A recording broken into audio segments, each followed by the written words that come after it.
Laudet Mater Ecclesia.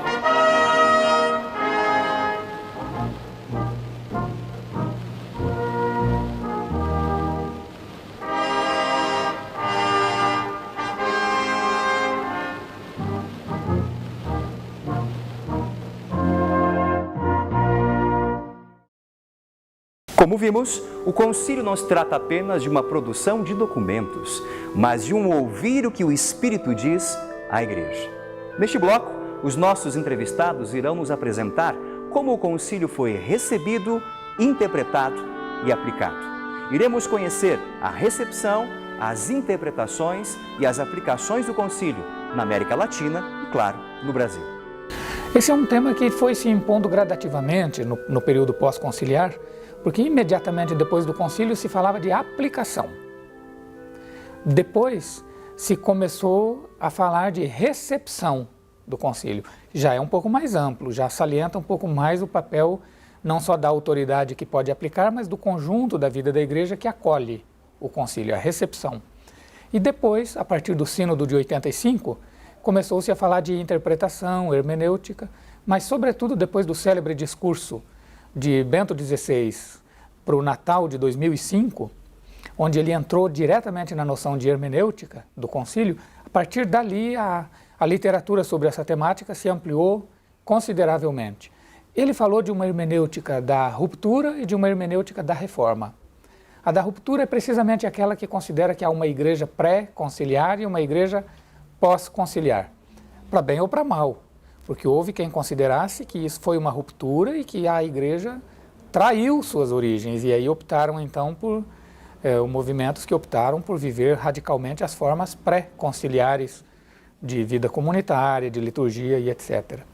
E houve também o risco da ruptura de um outro modo, querer uma renovação tão grande, tão profunda, tão rápida, que praticamente gerava a impressão de que a igreja pode ser reinventada por nós. Então são formas diversificadas de se fazer ruptura na interpretação do concílio.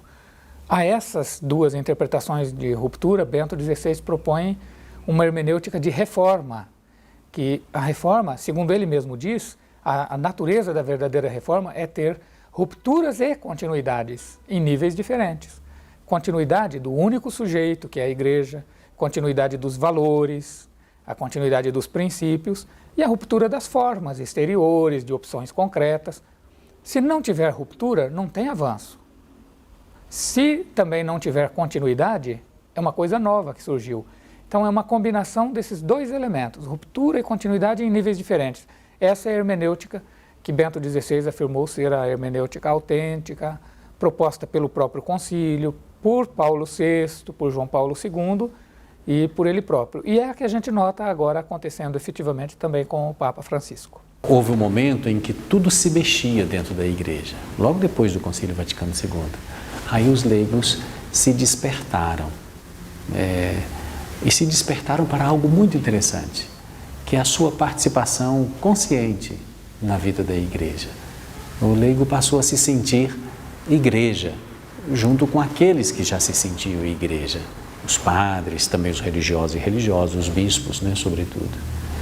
Então, com o passar do tempo, e também assim com a tônica que foi dada das interpretações do Concílio Vaticano II, houve um momento também em que essas coisas todas foram se acalmando. E aí veio a necessidade de definir mais claramente, bom, então vamos fazer desta e desta forma. Então isso é pós-concílio também. E agora nós estamos num outro movimento, que é um movimento puxado de uma maneira muito sábia, muito interessante, inteligente, por Francisco, o Papa, escolhido por Deus para ajudar a igreja a se imbuir novamente, a beber novamente daquele espírito do concílio. É por isso, então, que é interessante observar os leigos entusiasmados com o Papa, padres e bispos entusiasmados com a tônica que ele tem dado, a leitura que ele tem feito, e de um modo muito particular, o mundo entusiasmado, porque se coloca numa postura de diálogo com a igreja que foi definida no concílio como uma instituição de diálogo com o mundo, porque do mundo ela é servidora para ser fiel ao Evangelho de Jesus. Temos que distinguir como sempre, dois extremos. Aqueles que pretendiam avançar mais, num certo sentido, enfim, ou seja, praticamente jogar fora tudo o que tinha acontecido antes, e aqueles que queriam ficar parados onde estavam. Então temos dois extremos. Aqueles que se autoproclamaram progressistas, que queriam ir mais adiante, e não sei o que mais, enfim, na realidade estavam praticamente negando o próprio ser da Igreja. Né? Era simplesmente dizer, não, nós temos que obedecer não à letra do concílio, mas ao espírito do concílio. Aí acho que se abusou muito com essa apelação ao espírito do concílio. Porque o espírito do concílio não pode ser diferente daquilo que foi realmente dito e decidido.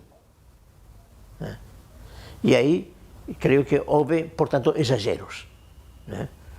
Desde, enfim, chegou a haver uma verdadeira anarquia quase na liturgia, né? Por exemplo. E na moral começaram a lançar opiniões absolutamente sem fundamento, etc. Enfim.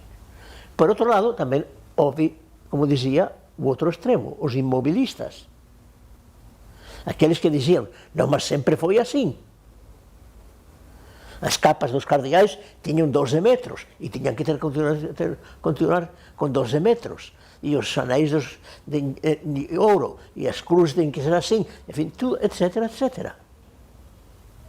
E esses imobilistas chocaram, sobretudo, com, além da reforma litúrgica, que realmente provocou enfrentamentos muito sérios, com dois pontos fundamentais. Além da, claro, a Lumen Gentium, como digo, e os Gaudium perderam o quadro doutrinário, mas sobre essas constituições foram dados decretos.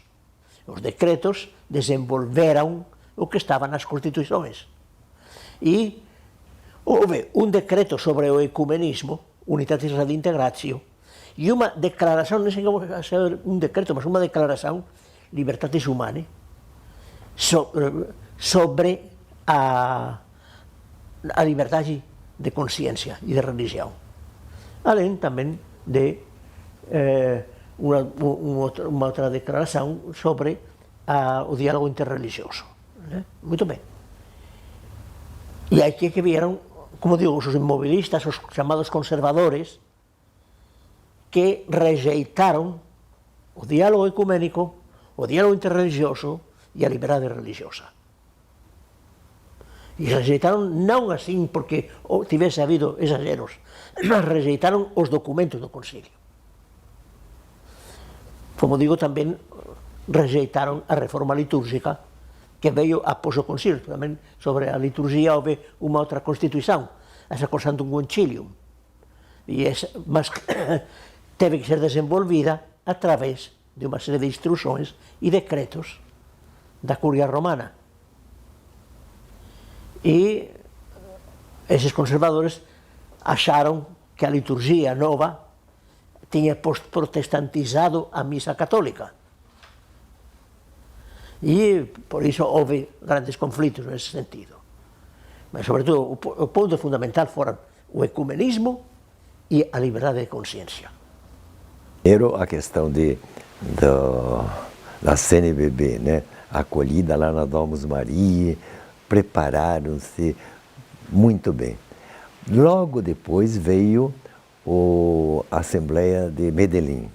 Medellín foi a tradução cabocla, a tradução latino-americana dos documentos do concílio, num período em que a América Latina estava lutando com a questão do desenvolvimentismo.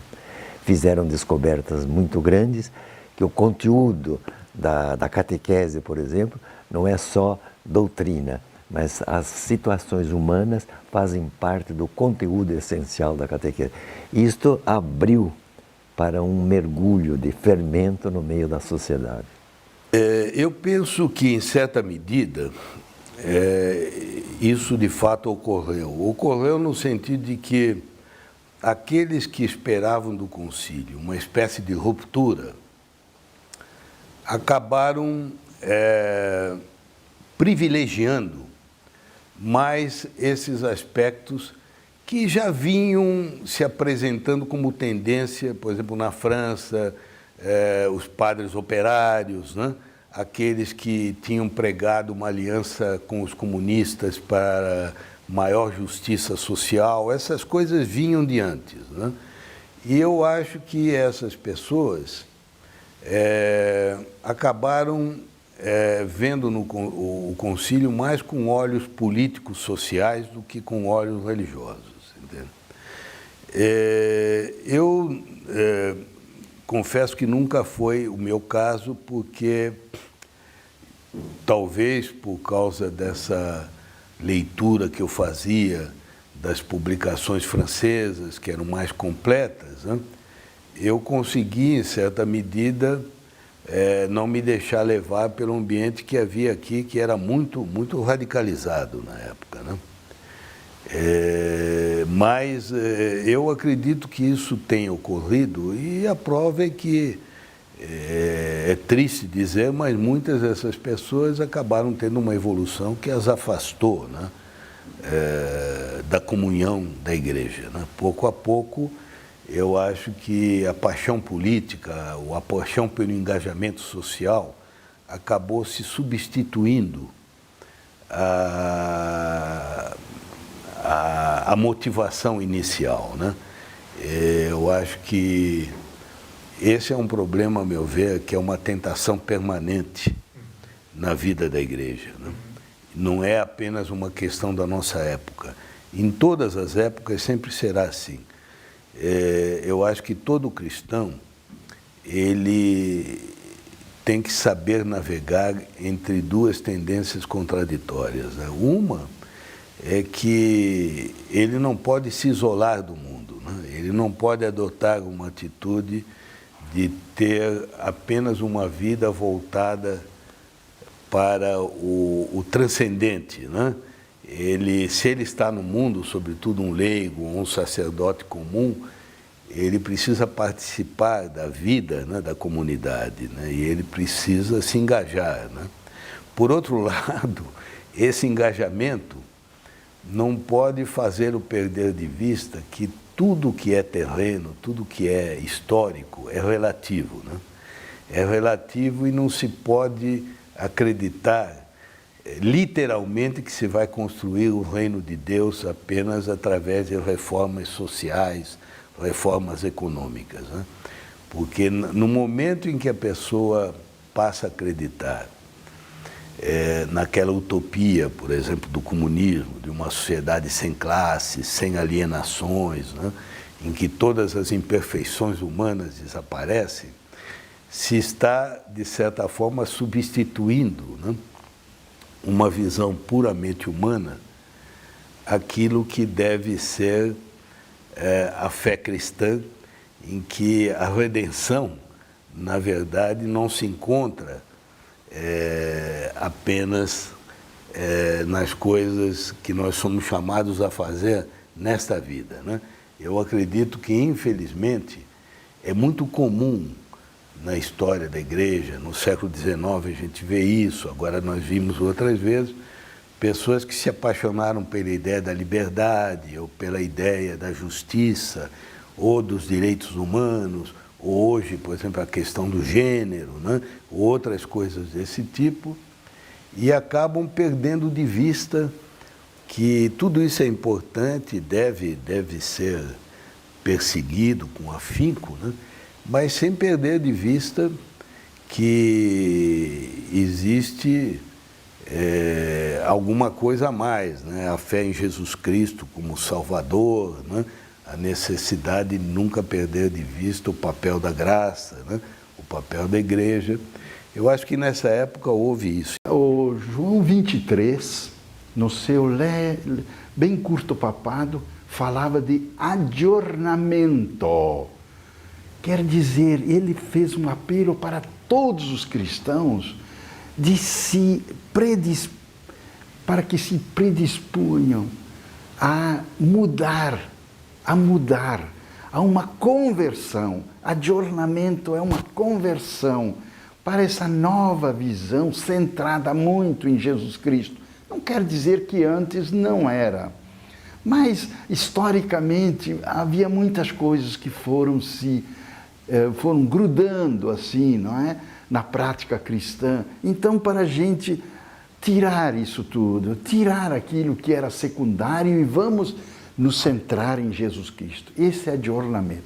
Então, sobre a igreja, naturalmente, isso teve uma repercussão grandíssima, né? Em todos os bispos, sacerdotes, adornamento para os bispos, cursos para os sacerdotes, para essa nova visão da igreja. Então, realmente foi muito grande.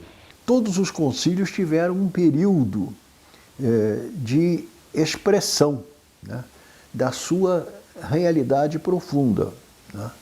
Esse período chama-se tecnicamente a recepção do concílio, né? Tempo de recepção, porque os caminhos de Deus não são os nossos.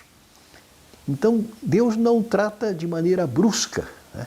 Assim como a mulher leva 9 meses para gestar um novo homem, uma nova mulher, uma nova pessoa, assim também o Espírito, né? Ele está presente na igreja como consolador, como advogado, como paráclito, mas ele não diz imediatamente aquilo que ele quer. A gente só fica sabendo, não é, 50 anos depois. Qual é a significação do concílio? Aqui é que a gente pode, vamos dizer assim, formular um problema teológico extremamente interessante, né? Quais são as linhas mestras do Concílio Vaticano II? O que o Espírito Santo quis fazer na igreja através do Concílio Vaticano II? Ele não quis apenas fazer o concílio. Ele quis mudar a igreja, né? Não defender uma determinada verdade, defender uma determinada expressão da fé, um determinado dogma, mas ele quis mudar a igreja. Por isso foi um concílio pastoral, foi um concílio de renovação da igreja. Mudar a igreja de que forma? Em que sentido? Eu ousaria dizer que nós podemos identificar 3 linhas de profunda mudança que nasceram do concílio, radicadas no Evangelho, sem dúvida, né, mas que vieram, historicamente, se exprimiram no concílio e que se vem acentuando até hoje através desses 50 anos. E essas 3 linhas, eu diria, é a universalidade da salvação, a predominância do ato de crer sobre o conteúdo da fé e a ação do Espírito Santo na igreja. O concílio veio para renovar, para ser uma igreja de continuidade, mas que se renova à luz da palavra de Deus e que se renova diante da realidade. Uma igreja que não só adere, mas adere fundamentalmente ao Verbo de Deus, mas ao Verbo encarnado, ao Filho de Deus que assume a condição humana em tudo igual a nós, menos no pecado, e que veio para libertar, veio para salvar, veio para dar vida. Eu vim para que vocês tenham vida. Então, esta foi a contribuição iluminada do Vaticano II.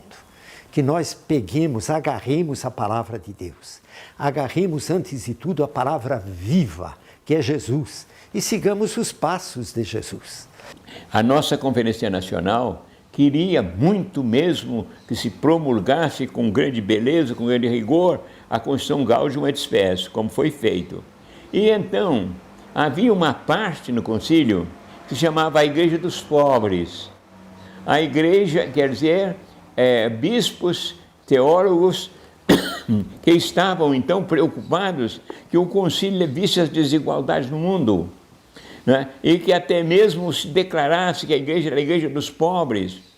Pois bem, então esse trabalho foi muito fecundo no concílio, mas havia sempre uma discussão, olha, pode haver um equívoco. Então o Santo Padre Paulo VI em diálogo com muitos bispos dessa chamada Igreja dos Pobres, com as igrejas do Brasil, ele chegou e disse, olha, eu vou fazer uma encíclica especial para os povos em via de desenvolvimento, que a gente chama de subdesenvolvidos. E ele então, né, chegou, né, e prometeu, né, de fazer essa encíclica, né, o que ele fará então em 1968, e haveria nesse momento a reunião exatamente da conferência do Episcopado Latino-Americano e do Caribe. E então, nesse caso, o Papa veio, né, veio pessoalmente, né, a essa conferência, né, acompanhou as discussões, né, e então nós temos aí um exemplo de como uma colegialidade no mais alto nível, prolongando o concílio com a presença do próprio Papa e de todo o episcopado, né, latino-americano e carimbenho, em Medellín, né? Depois nós vamos ser em Medellín, que foi de tão grande influência, né? E foi então aí em Medellín, né, que nós tivemos esse grande começo, né, de procurar fazer uma ação pastoral na base do ver, julgar e agir, né, de valorizar os leigos, né? Depois, então, nós tivemos a outra, 10 anos depois, um pouco mais de 10 anos depois, né, a conferência em Puebla, né, que aperfeiçoou bem essas tomadas de posição, e todas as outras, até a última, né, que nós tivemos aqui, né, em Aparecida, né, onde o nosso Santo Padre, né, então, como cardeal, participou, né, de maneira tão forte, né, e foi o secretário, né, foi o redator, né, do documento.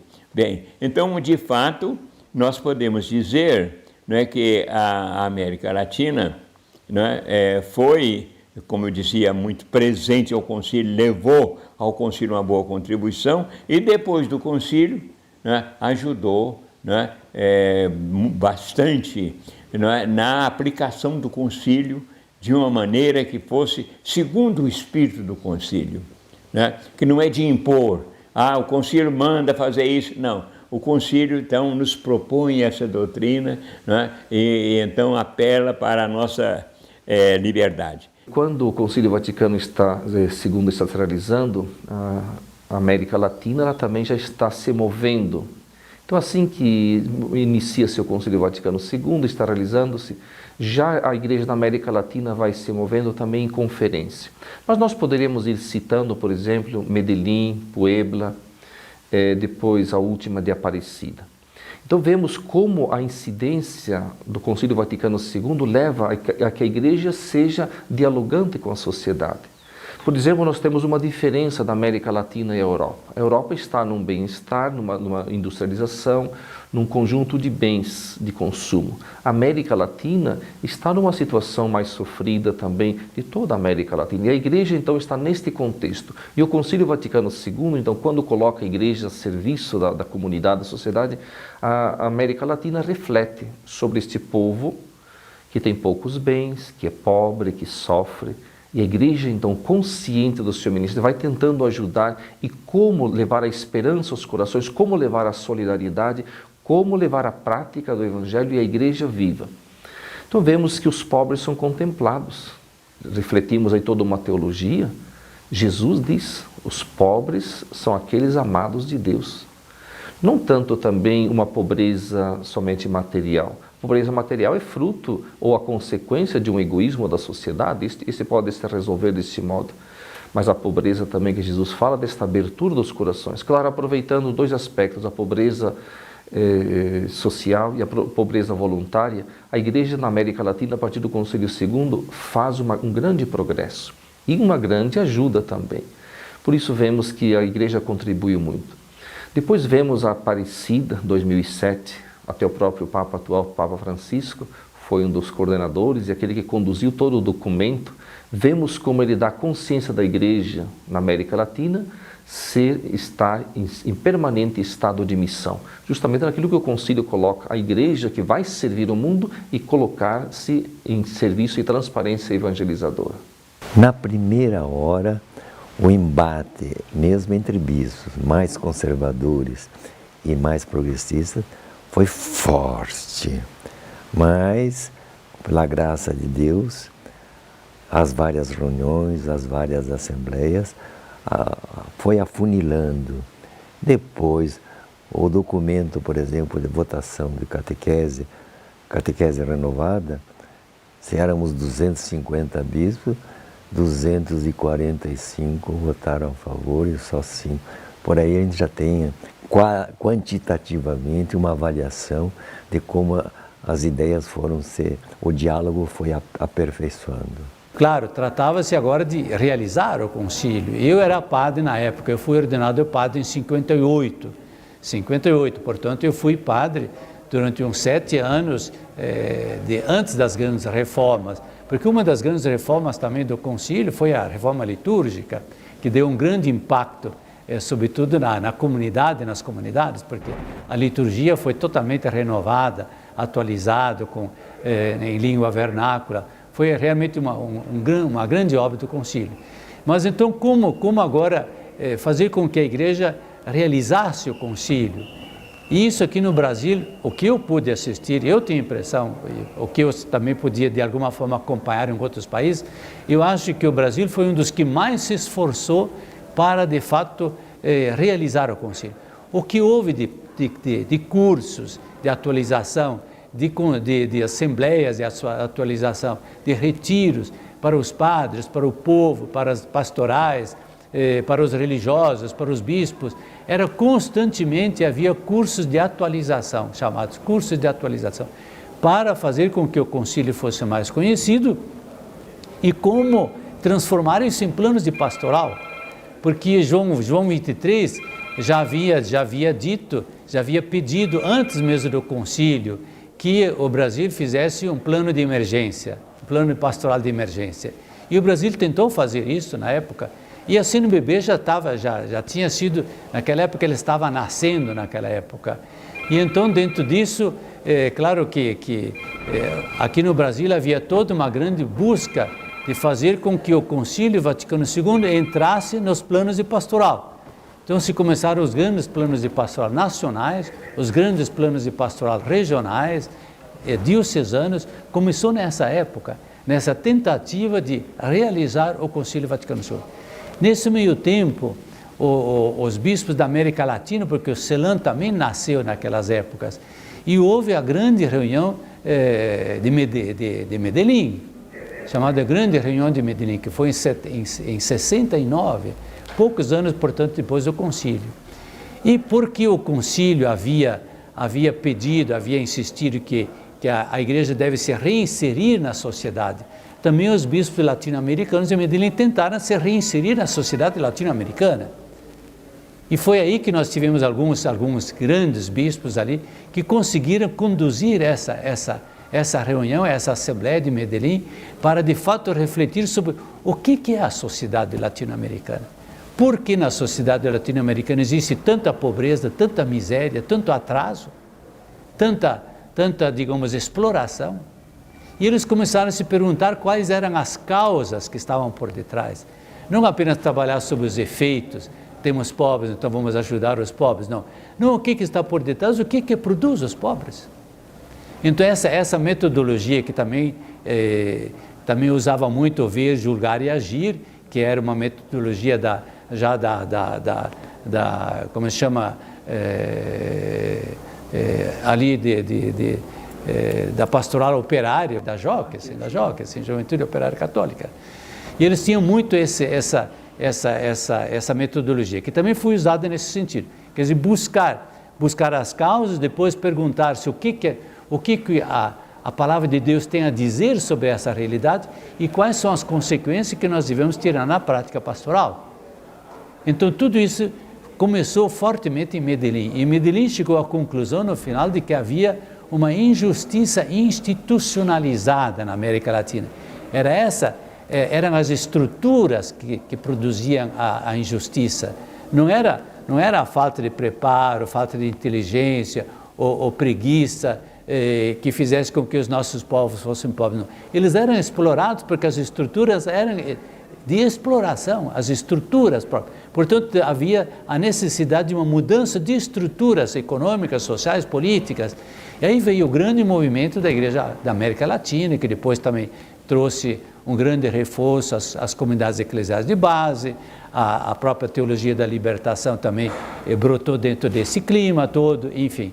E depois as igrejas aqui na América Latina ficaram muito conhecidas a partir daí, porque sobretudo na seguinte assembleia, que foi a de Puebla, se definiu a opção preferencial pelos pobres. Curioso que na antevéspera do Concílio Vaticano II, João XXIII, numa mensagem radiofônica lá pelos idos de 1959, 1960, o Concílio Vaticano II foi convocado no dia 25 de janeiro de 1959. Né?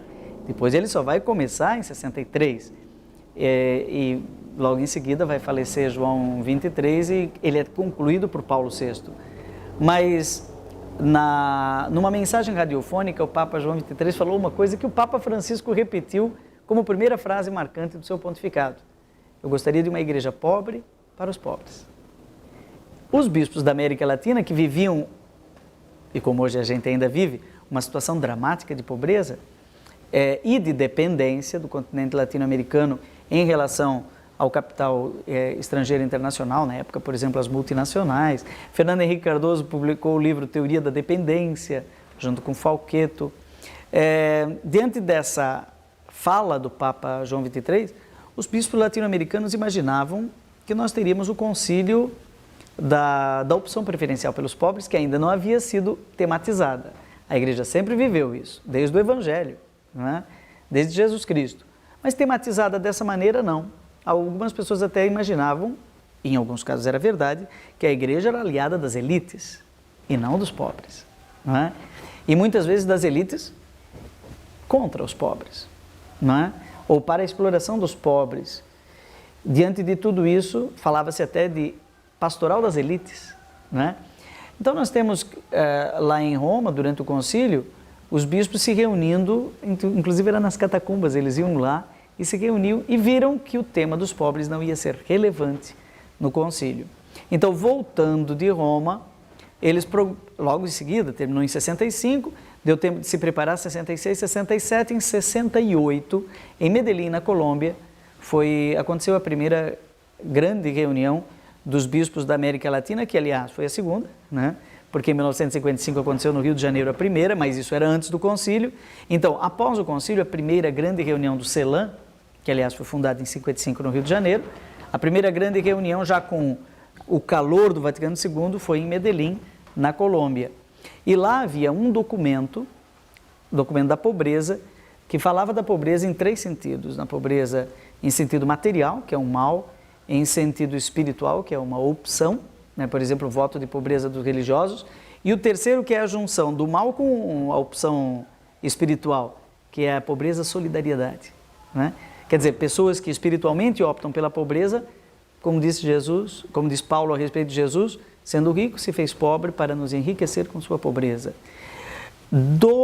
Da Conferência de Medellín até a Conferência de Puebla, que foi a terceira, no México, portanto, de 1968 a 1979, estas três acepções de pobreza foram aglutinadas nesse princípio, nesse slogan, nessa marca registrada da Igreja Latino-Americana, que é a opção preferencial pelos pobres. A pobreza, que é o mal, a opção, que é uma forma de solidariedade, e a preferência, a gratuidade, que seria viver pobre com os pobres, para os pobres, que é o que o Papa Francisco vive de testemunha e grita o tempo inteiro para a nossa igreja já do terceiro milênio. Depois disso tivemos outras conferências, mas com certeza de Medellín, de Puebla e agora de Aparecida, né, em 2007, foi as mais marcantes, né? Muita gente imaginava que a a opção preferencial pelos pobres era coisa da teologia da libertação, que surgiu na década de 70 e que após a queda do Muro de Berlim em 1989 não faria mais sentido.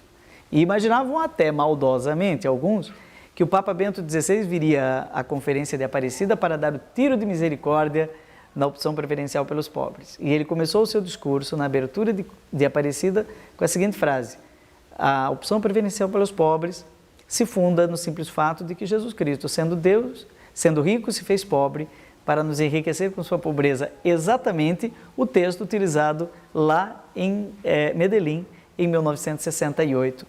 Essa é sumariamente a relação entre o Concílio Vaticano II e as conferências da América Latina. Você fala do Concílio Vaticano II, você não pode pegar um documento, uma frase, um parágrafo, mas você tem que pegar ele no seu todo, para que ele seja de fato aplicado. Foi o que fez na América Latina as conferências episcopais. Seria a aplicação do Concílio Vaticano II na América Latina, Medellín, Puebla, para que de fato ele fosse acontecendo no seu dia a dia. Olha, até o Concílio Vaticano II, a igreja da América Latina era uma igreja reflexo, uma igreja que não tinha um rosto próprio e uma palavra própria.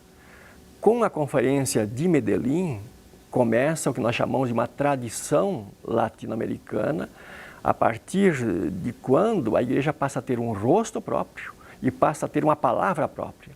Esse rosto próprio vem de uma nova configuração do ser igreja. Não uma igreja meramente comunidade massiva, mas uma igreja em pequenas comunidades, inseridas dentro do contexto social. Não uma igreja simplesmente inserida no mundo, mas dentro de que mundo? Uma igreja que faz a opção por inserir-se no mundo dos marginalizados.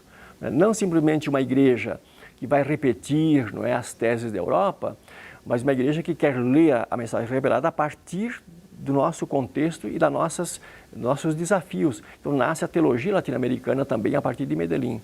Então em Medellín existe uma recepção criativa do Concílio Vaticano II.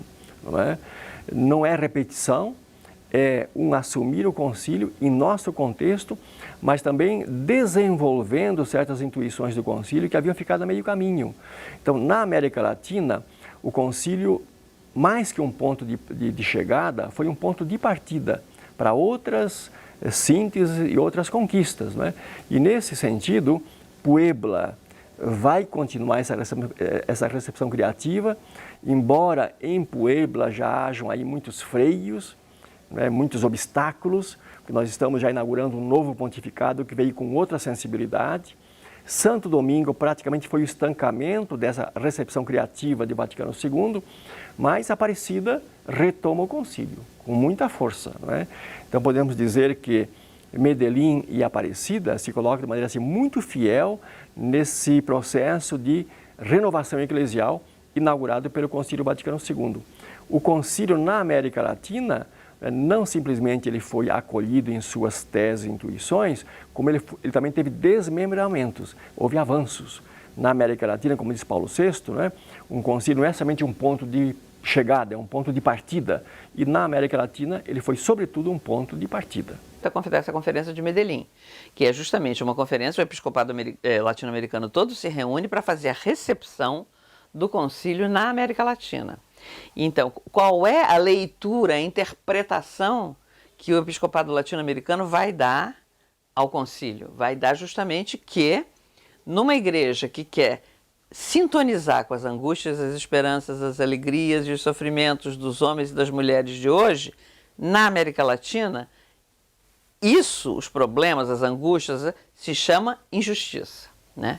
Então, a ligação entre fé e justiça, anúncio do Evangelho e promoção da justiça, é o centro da Conferência de Medellín. E de onde vão sair, então, 3 eixos fundamentais, que vão depois ser retomados por Puebla, que são uma nova maneira de fazer teologia. Não é mais possível pensar os conteúdos da fé e da revelação de cima para baixo, né? Com fórmulas já prontas. Tem que pensar de baixo para cima, né? E isso depois vai ser o que será a teologia da libertação. Um segundo eixo é esse, né? Que a igreja na América Latina começou com a colonização fazendo aliança com as elites, com boa intenção, achando que fazendo aliança com as elites, fazendo bons colégios para formar os filhos da classe média alta, dos líderes, né, chegaria a todos. Não conseguiu, fracassou. Então, é tempo de uma troca de alianças, né? E a igreja tem que ir para as margens e estar perto dos pobres, justamente, que são os que sobraram, né, desse processo onde só os que receberam as benesses do progresso conseguiram subir. Isso será depois o que chamará a opção preferencial pelos pobres, né? E um terceiro eixo, que é a igreja na América Latina. A igreja em geral, toda a pastoral da igreja depende do clero, sobretudo, né? E a América Latina não tem clero suficiente. É um problema de números, quantitativo. O Brasil, então, mais que todos, porque desse tamanho de país, né? Então, não há clero suficiente para atender às demandas do povo católico. O catolicismo brasileiro, na colônia, era um catolicismo laico, das irmandades, das confrarias, né? O padre passava para fazer a desobriga, para fazer um monte de batizado, um monte de casamento, e passava outra vez no ano seguinte, né? A não ser no litoral. Aqui, bom, no Rio de Janeiro havia paróquias e tal, São Paulo, mas lá para o interior não tinha, diretamente não tinha. Então, o que aconteceu? Como é que a fé se manteve? Pela aglutinação das bases comunitárias, né? Pessoas que se reuniam, em geral lideradas por alguém mais experiente, que podia ser uma religiosa, ou podia ser um leigo mesmo, em volta da palavra de Deus, né? Fazer a leitura da palavra de Deus e a ligação com a vida, e isso foi o embrião do que depois seriam as comunidades eclesiais de base, né? Então, a ligação do concílio com a Conferência de Medellín é direta, é a primeira leitura do concílio na América Latina, querendo a igreja latino-americana não ser mais uma igreja reflexo, que reproduzisse o que acontecia na Europa, mas uma igreja fonte que gerasse seus próprios conteúdos, né? Isso, então, durante uma década, Medellín foi em 68, Puebla foi em 79, durante uma década, isso foi amadurecido, se espalhou por todo lado, as comunidades de base cresceram exponencialmente, os círculos bíblicos que faziam essa leitura popular da Bíblia, ligando o fato da vida com o texto bíblico para tirar dali uma ação transformadora também, o surgimento das comunidades religiosas inseridas nos meios mais pobres, né? As comunidades religiosas saíram dos claustros, né, e foram para os meios mais pobres. E aí saíram muitos religiosos? Saíram, mas quer dizer, se ficassem dentro, não sei se seria bom, né? Talvez saíssem da mesma maneira, ou talvez ficassem de uma maneira que não era adequada, né? Mas, enfim, então Puebla confirmou esses três eixos e foi um documento ainda mais maduro e mais firme nessa direção. Só que em 79, que acontece a Conferência de Puebla, já é o começo do pontificado de João Paulo II. É ele que vai a Puebla e abre a conferência e fala contra as releituras, referindo-se à releitura marxista, né? Eu me lembro do meu professor de Cristologia, Carlos Palácio, começando o curso em sala de aula dizendo: com licença do Papa João Paulo II, os 4 evangelhos são 4 releituras. São mesmo, né? Não, é impossível escapar da releitura. Todo mundo faz releitura, né? Todo mundo faz interpretação. Não há como não interpretar, né? Bom, então, a partir de Puebla, a teologia latino-americana e a igreja latino-americana começou a sofrer cortes fortes, seja em censura de livros, em punição a teólogos. Leonardo Boff é silenciado em 85, né? Eu me lembro bem da data porque ele me pediu que o substituísse em Petrópolis em um curso que ele dava, né, no curso de Trindade. Bispos, a nomeação de bispos começou a mudar de direção. O episcopado brasileiro era de mais de 300 bispos, hoje é mais de 400. Mas naquela época tinha um grupo progressista forte que dava o tom: Dom Ivo Lorscheider, Dom Aloysio Lorscheider, Dom Luciano Mendes de Almeida, Dom Helder Câmara, Dom Pedro Casaldáliga, né? Esses davam o tom, Dom Paulo Evaristo, tá? Havia uma maioria moderada que fechava com os progressistas e uma minoria conservadora. Então a igreja brasileira foi profética, realmente, era notícia no mundo inteiro, respeitada, tal. Assim também a igreja chilena, né? A igreja argentina sempre foi mais conservadora. Mas, enfim, a igreja latino-americana, da qual o Brasil era talvez o lugar principal onde isso acontecia, estava realmente fazendo alguma coisa nova, mas com 26 anos dá para nomear muito bispo, né? Os bispos iam envelhecendo, iam se retirando, e os novos bispos que vinham eram de outra linha, né? Eram bispos mais tendendo para o moderado conservador, mais saídos dos novos movimentos, dos Focolare, Comunhão e Libertação, e Sodalício e tal, né? Opus Dei. Então, uma linha bem diferente, né? Então, os teólogos sofrendo censura nas suas obras. Leonardo Boff sofreu censura, Clodovis Boff, Gustavo Gutierrez, enfim, muitos, né? Havia toda uma coleção que estava sendo preparada de volumes com todos os temas da teologia pensados na perspectiva dos pobres, né? Eram 50 que era para sair, chegaram a sair 20, né? E aí começaram a exigir 7 censuras antes de publicar. 7 censuras, o livro já envelheceu, já levou 2, 3 anos, então parou a coleção, enfim, coisas assim começaram a acontecer. De tal maneira que a outra reunião do Episcopado Latino-Americano foi só em 92, né? Ou seja, quase 2 décadas depois de Puebla. E chegou-se a pensar que não ia sair documento, porque veio um interventor de Roma, né, que presidiu a reunião, e só mesmo a santidade de Dom Luciano é que conseguiu, conversando com um, com o outro, dialogando, fazendo a paz, conseguiu que saísse um documento de conclusões, mas que se afasta completamente dos 2 documentos anteriores. Então a linha da Igreja Latino-Americana mudou ali em Santo Domingo, né? A coisa positiva desse documento de Santo Domingo é a prioridade dada aos leigos, é muito importante ali, né? Se não houver um laicato formado, não haverá nova evangelização, perfeito. Né? Então aí houve todo um reforço na formação dos leigos, mas os leigos que Santo Domingo tem na cabeça não são os leigos das comunidades de base, são mais os leigos das classes médias, nós. Né? Em 2007, a Aparecida recupera bastante do que foi, do que estava atrás. Nisso, o Papa Bento XVI deu um apoio, o discurso inaugural dele foi muito bom, né? Muito bom no sentido que ele fala da importância dos pobres, que num continente como a América Latina isso não se podia ignorar e tal. Mas, quer dizer, recupera em parte a opção pelos pobres, mas ainda as comunidades de base são colocadas no mesmo nível das novas comunidades, dos novos movimentos, não aparecem com a pujança dos anteriores, né? Mas é um bom documento. O documento de Aparecida é uma contribuição da Igreja Latino-Americana e do Caribe para a Igreja Universal. Tá certo que fala principalmente para a América Latina e o Caribe, é verdade, né? Mas extrapola, né? Supera, né? Tanto que com a eleição, né, do Papa Francisco, né, o Papa Francisco também, né, acabou fazendo uma boa propaganda desse documento. Mas não é só uma propaganda, é que de fato eu vejo que chegou a hora, né, da Igreja Latino-Americana e do Caribe, né, contribuir também, né, de maneira mais efetiva, né, com a Igreja, né, católica como um todo, né. Nós recebemos muito, né, aqui na América Latina, recebemos tanto, né, da Europa, principalmente da Europa, né, em recursos materiais, em produção teológica, em formação, né, eu estudei também ali, então nós recebemos muito, né. E eu vejo o documento de Aparecida como um fruto maduro, né, e que mostra de que, de fato, chegou a hora, né, de contribuir, né. Não é que nós queremos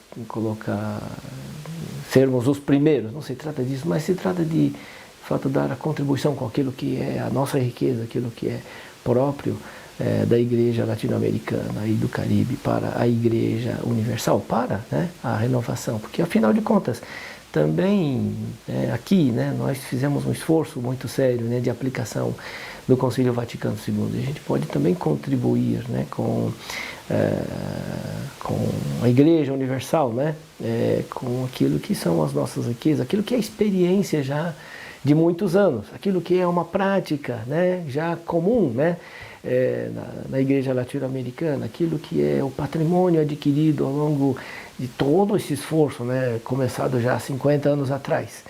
Eu acho que isso também, né, contribui e isso também nós podemos oferecer para a Igreja Universal. Mas olha, a igreja na América Latina, ela realmente foi uma igreja de vanguarda. Ela recebeu no coração o Vaticano II e colocou em prática. E daí nasceram, por inspiração do Vaticano II, nessas conferências, as comunidades eclesiais de base.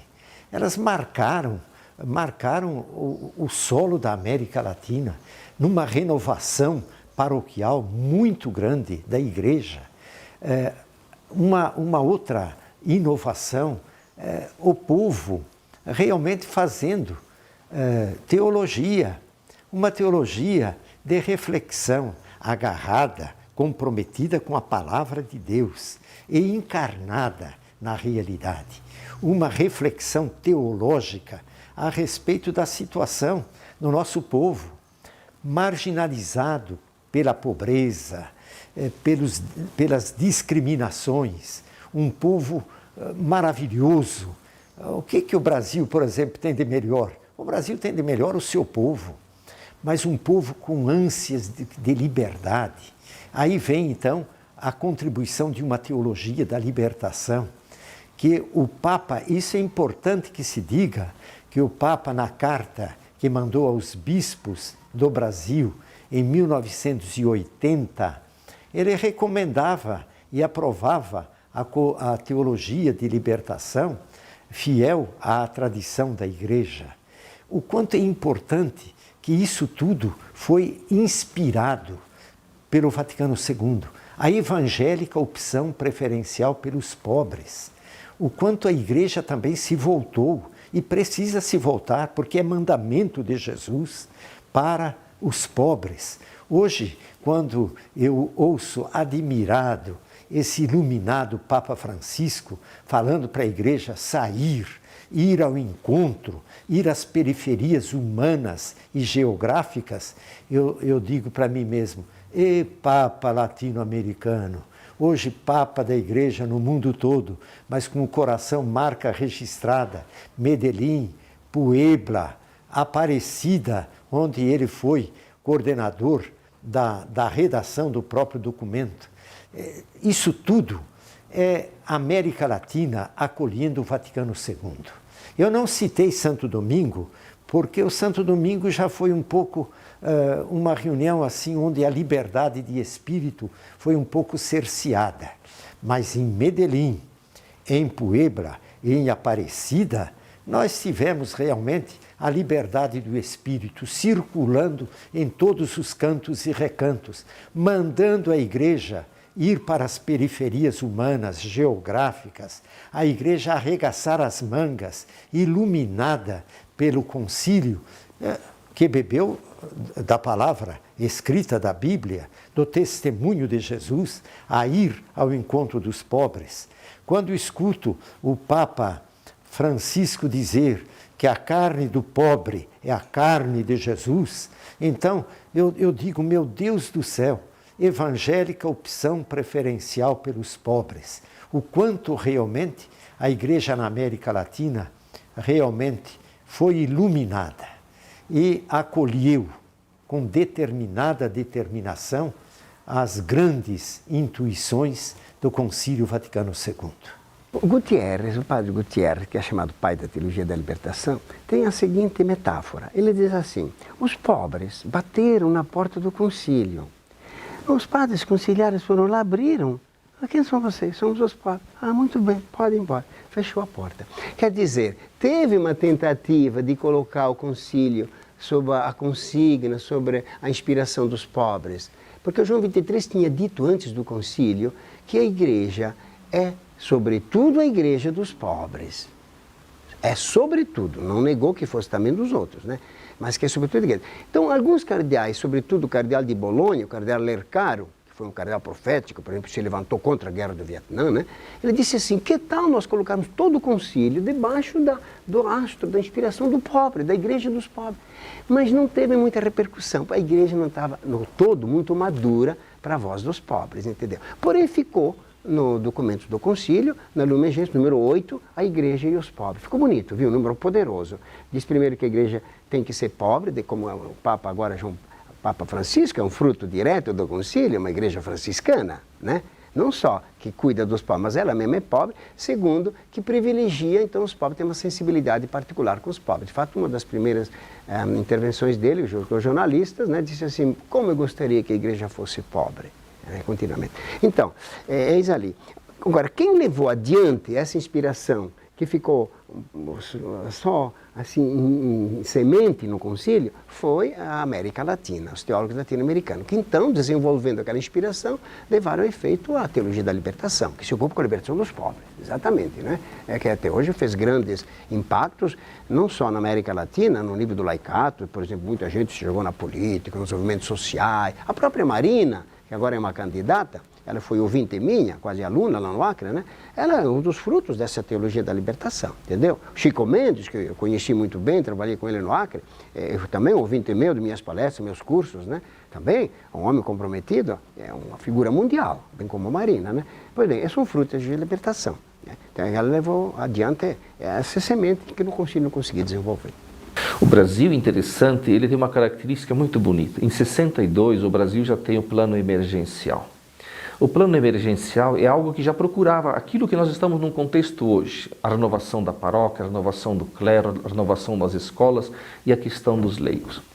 Imediatamente começa a campanha da fraternidade, já mostrando a igreja na relação do mundo.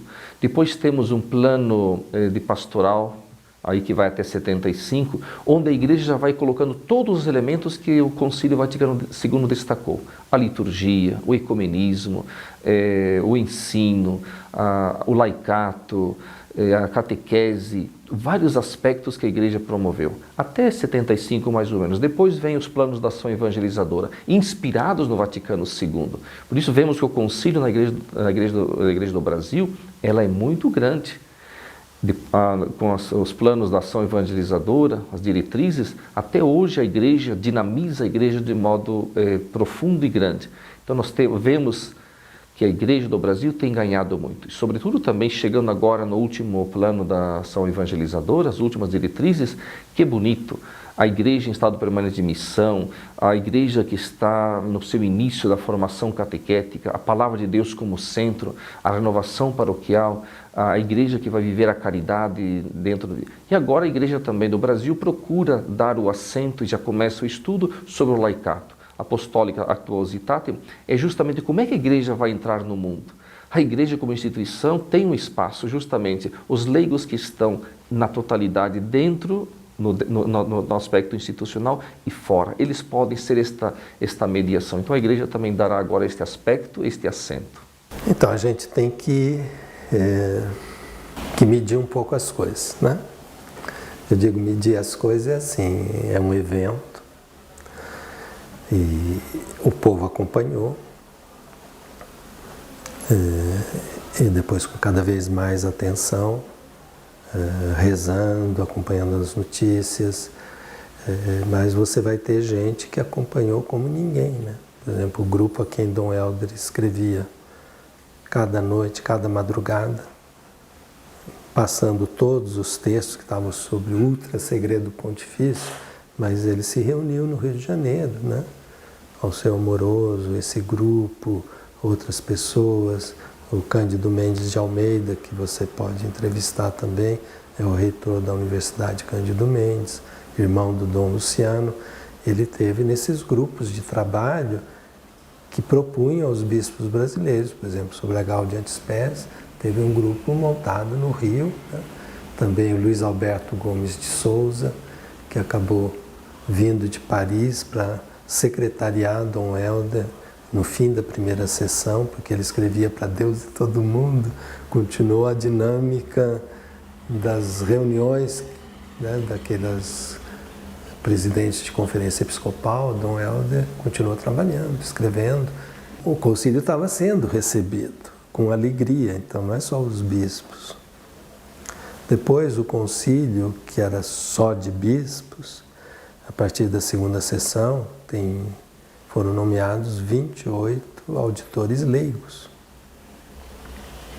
Eu te falei que aqui do Brasil vai e o Bartolo Pérez, que era um operário aqui da Moca, em São Paulo, que jovem entrou nos grupos da JOC, da Juventude Operária Católica, foi presidente da JOC brasileira e foi eleito presidente da JOC internacional.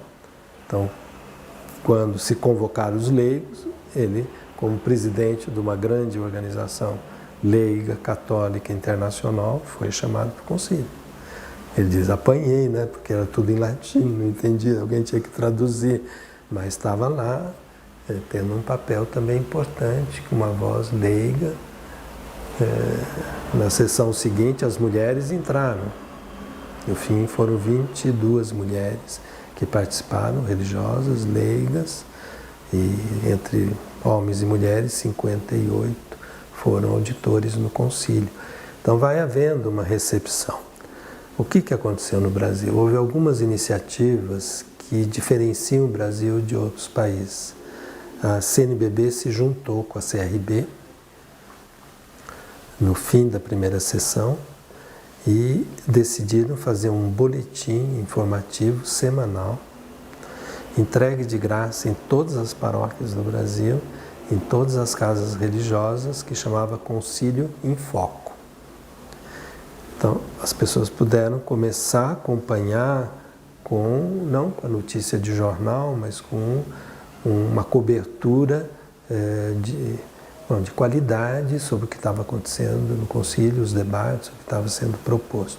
Então, essa iniciativa da CNBB não deixou, assim, vamos dizer, pelo menos os religiosos, as religiosas, os padres, as paróquias todas, sem ter semanalmente um acompanhamento do concílio durante as sessões e nas intercessões. Uma segunda coisa que diferencia a Igreja do Brasil em relação às outras igrejas é que, um pouquinho antes do concílio, em abril de 62, na 5ª Assembleia da CNBB, se elaborou e aprovou um plano de emergência, de pastoral para a igreja toda do Brasil. Então, os bispos vão para o concílio com um plano de pastoral que estava começando a ser implementado e, de repente, a biruta virou no concílio. E eles se dão conta que eles estão com um plano de pastoral em falso, do ponto de vista da fundamentação teológica, das propostas, da liturgia, de tudo.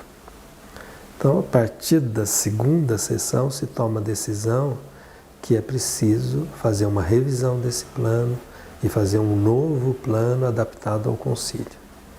E aí gente percorreu o Brasil inteiro, e aí também você pode entrevistar o Chico Itaker, que junto ao Caramuru Barros, correu o Brasil todo, regional por regional, nessa revisão do plano de emergência, e começar a propor um plano de pastoral de conjunto para a igreja toda do Brasil para aplicar o concílio. A última sessão do concílio, todo dia foi uma assembleia da CNBB contínua. Então eles iam de manhã na Basílica, de tarde tinha assembleia da CNBB para aprovar esse plano. Discutido exaustivamente, perigou não sair, porque você tinha no mesmo episcopado, né, um Dom Helder numa ponta e um Dom Sigor na outra. E para dizer para onde vai caminhar a Igreja do Brasil com um plano. E se conseguiu, eu penso, por obra e graça do Caramuru, que era paciente pelas votações, os trabalhos nos regionais, de se chegando a um consenso. E coisa inédita, nenhum documento do concílio foi aprovado unanimemente, né? Vários tiveram 200 votos contra, 300, mas nenhum unânime. Pois é, o plano de pastoral de conjunto da CNBB foi aprovado unanimemente, sem nenhum voto contrário. E nenhuma igreja saiu do concílio com clareza dizendo como que nós vamos aplicar o concílio. Porque o concílio é complexo, né? Você pega lá quase 1000 páginas, os 16 documentos. E eles operaram o milagre de dizer, olha, as 6 linhas pastorais são essas.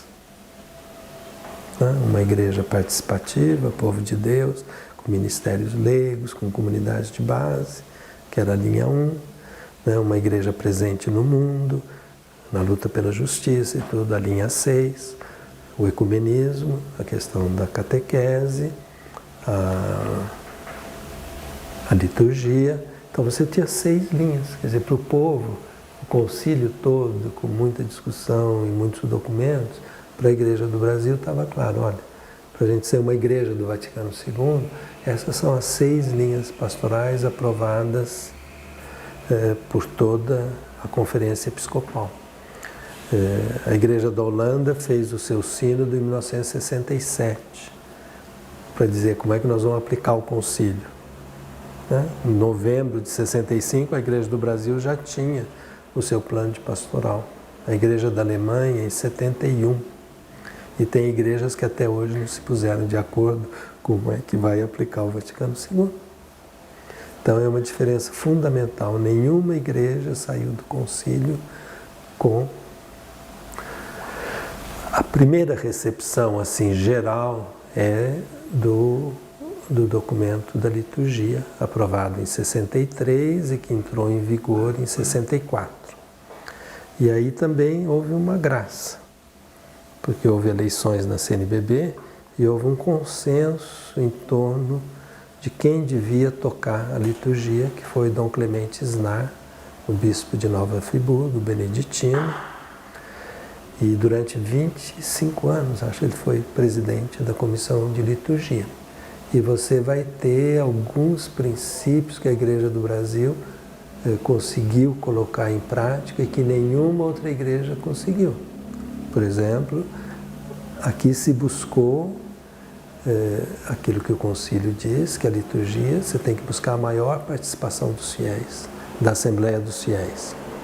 Então, todas as preces litúrgicas do Brasil, o povo intervém, aclamando, respondendo. Não tem nenhum outro missal, nem em inglês, nem em espanhol, nem em francês, nem em alemão, nem em polonês, nem em japonês, em lugar nenhum do mundo, a prece eucarística é do celebrante, não da Assembleia. Até o cânon romano, que é o cânon número 1, ele não é o cânon romano que está no missal romano. É um cânon romano com o povo, sempre intervindo e dialogando com o celebrante. Então você teve uma aplicação da reforma litúrgica com muito mais adesão ao que o concílio propunha, que os outros não tiveram coragem, foi simplesmente traduzir o que estava lá. Aqui não foi traduzir, foi de colocar toda a liturgia dentro do espírito da Constituição Litúrgica do Vaticano II. Posso dizer que os meus 40 anos de bispo foram empregados para operacionalizar no Paraná as conclusões dos 16 documentos. Andamos com palestras, encontros, congressos sobre o concílio em todas as dioceses do Paraná. E a catequese pegou todas as conclusões e fizemos um catecismo de 5 volumes intitulado Crescer em Comunhão. Aí concretizamos todas as conclusões dos 16 documentos em linguagem para os pequenos na catequese. Nesse documento foram feitos 3 milhões de exemplares. Imagine o que significa de tradução, porque o perigo que há na igreja é documentos lá em cima que não chegam à base. Mas através da catequese no Paraná, um grande esforço, o desafio é enorme, mas um grande esforço foi feito. Naquele tempo, todos estávamos tateando. Qual era mesmo a comunicação da igreja agora? Como seria a nova música? Como seria a nova catequese? Como seria a nova pastoral? Porque era tudo novo. Claro que houve alguns que tentaram coisas novas sem ouvir a igreja. Isso não foi bom, porque muitos deixaram a igreja em busca de novidade. E o Vaticano II não era só novidade, era continuidade. Então eu tive sorte muito grande de escutar grandes conferencistas lá nos Estados Unidos, mais tarde na Europa e aqui no Brasil, e que deixaram muito claro A igreja não está começando, está recomeçando. E aquilo que é bom vai ser mantido. E aquilo que é novo nós vamos descobrir, porque ninguém sabia. Então vem muita gente que começou o novo e esqueceu o passado. Isso não podia fazer. O Vaticano não era uma proposta de esquecer a catequese do passado, mas adornar, atuar, descobrir um jeito novo sem jogar fora o antigo. E a minha congregação pensava muito nisso, porque o nosso fundador era sociólogo e também advogado, e ele era muito firme nisso. Mudar, sim, mas sem desprezar aquilo que foi feito. Então, na minha cabeça ficou muito claro desde o começo que não se trata de terra arrasada, destruir tudo que foi feito para fazer um novo edifício. Era aproveitar o que já existia e atualizar o que já existia. A Igreja do Brasil é um exemplo para o mundo de não simplesmente de atenção às conferências do episcopado latino-americano, mas de conferência episcopal brasileira, CNBB, repercutiu de maneira muito forte o concílio em todas as suas assembleias, né? E até hoje, com o documento 100, que fala sobre comunidade, né? É fácil gravar, né? Documento 100, sobre comunidade, sobre a paróquia, um novo jeito de viver em rede, né? A comunidade, paróquia, rede de comunidades. Isso é uma releitura atualizada para o terceiro milênio do Concílio Vaticano II. Então, a Igreja no Brasil tem também seus documentos e vale a pena a gente conhecer o que diz, por exemplo, o documento 100 da CNBB. Os nossos padres conciliares no Vaticano II não foram propriamente pais do Vaticano II, porque não aportaram muito, mas sem dúvida foram seus melhores filhos, os filhos do concílio, porque durante o concílio eles participando ativamente das sessões e dos debates e daqueles encontros que se fazia fora do concílio, na Domus Maria, aquelas 40 grandes conferências com os teólogos do concílio, nossos bispos do Brasil assimilaram o Vaticano II e não só isso, durante o concílio eles elaboraram um plano de pastoral, que é o plano de pastoral de conjunto, que depois no Brasil foi na primeira hora a aplicação do concílio em nosso contexto. Então é o único episcopado, né, praticamente, que sai do Concílio Vaticano II com um plano para implantar o concílio. Tanto que no Brasil, desde a primeira hora, o Concílio Vaticano II encontrou raízes, encontrou terreno fértil, porque houve um empenho, não somente dos bispos, evidentemente, mas de toda a igreja para receber esse kairos, né, esse momento forte, né, esse novo Pentecostes para a igreja, como dizia, né, João 23, né, e aqui o concílio produziu e continua produzindo muitos e bons frutos, sem dúvida, mas desde a primeira hora. Com relação ao episcopado brasileiro, sem dúvida nenhuma, eu creio que foi um episcopado que trabalhou, né, de modo exemplar, né, lutou, né, de modo muito decidido, né, pela aplicação do Vaticano II na igreja aqui no Brasil, né. Então, nesse sentido, eu acho que o episcopado brasileiro, de fato, é ainda, né, um episcopado que procura, né, procura aplicar, né, o Concílio Vaticano II e de interpretá-lo, né, também para os dias de hoje. Então, o concílio foi uma grande mensagem para a igreja, para o mundo, né? Ela foi pouco assimilada. Eu vejo os seminaristas, padres, colegas meus, mesmo teólogos, colegas meus, tem assimilado pouco o concílio. Ele precisa ser mais, assim, lido, entendido, aprofundado. Muito boa a proposta essa da CNBB de fazer uma campanha de fraternidade em cima do concílio, para que nos retiros, para que nas homilias, para que nos cursos paroquiais, para que também nas salas de aula, para que nas grandes conferências, nos encontros, sínodos, etc., assembleias, né, se levante de novo Porque é uma doutrina riquíssima do concílio e, sobretudo, precisa vivenciá-la espiritualmente. Não basta pregar para os outros, você primeiro, bota o chapéu em você, vivencie isso de maneira profunda, que depois de você, então, irradia para os outros, né? Então, uma nova volta, volta às fontes do concílio para um novo empuxo, um pastoral. Os bispos do Brasil vão para o concílio com algumas experiências muito interessantes. 10 anos antes, 1952, nós tínhamos o nascimento da Conferência Nacional dos Bispos do Brasil, CNBB. Então, quando os bispos vão para o Vaticano II, eles vão já com uma experiência de 10 anos de conferência episcopal, coisa que outros países não tinham.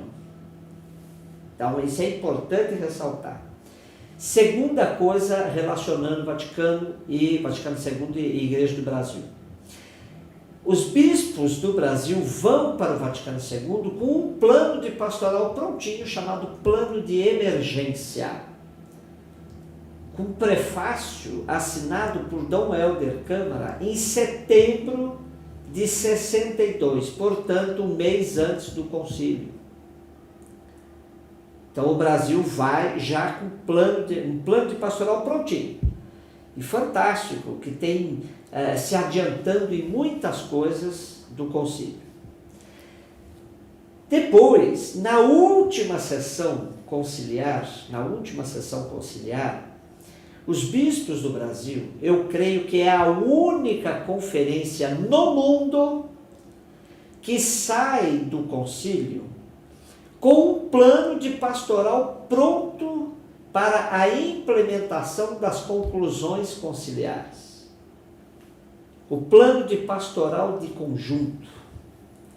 Plano de pastoral de conjunto que teve a assessoria do então padre Raimundo Caramuru, que era um assessor da CNBB na época, e também a assessoria de um técnico de planejamento, Francisco Itaker, um leigo técnico em planejamento. Os dois colaboraram muito com o plano de pastoral de conjunto. Você imagine, os bispos saem do concílio com um plano de pastoral articulado para implementar os documentos do concílio. O plano de pastoral de conjunto tinha 6 linhas fundamentais que, baseado em 6 documentos chaves do concílio. Linha 1, Lumen Gentium, uma nova igreja. Linha 2, Ad Gentes, a perspectiva missionária. Linha 3, Dei Verbum, uma revolução bíblica na igreja. Linha 4, Sacrosanto Concílio, a dimensão litúrgica, orante, sacramental da igreja. A linha 5, Unitatis Redintegratio, toda a dimensão ecumênica. E a linha 6, Gaudium et Spes, com toda a abertura da igreja para o diálogo com o mundo. Então você imagine, é a única conferência que sai do concílio com um plano de pastoral, chamado Plano de Pastoral do Conjunto, pronto para a implementação das conclusões conciliares. Olha, a respeito destes 50 anos já feitos, o balanço que os grandes especialistas têm feito é o seguinte: o Vaticano II foi escrito para hoje. Há determinadas opções do concílio que 50 anos depois se revelam muito mais acertadas do que pareceram no imediato pós-concílio. Então parece que foi escrito para agora, é um concílio jovem. Ele, João Paulo II disse, é uma bússola para a igreja de hoje. É a grande graça de Deus para a igreja do século XX e início do século XXI. Agora, nós vivemos num tempo de mudanças que são tão rápidas e tão profundas que nós não daria nem para fazer um exercício de futurismo como será a igreja daqui a 50 anos. Os documentos do concílio vão ainda continuar respondendo concretamente aos desafios específicos que haverá dentro dos próximos 50 anos, na próxima década, nos próximos anos, com certeza. Mas depois já não é possível saber.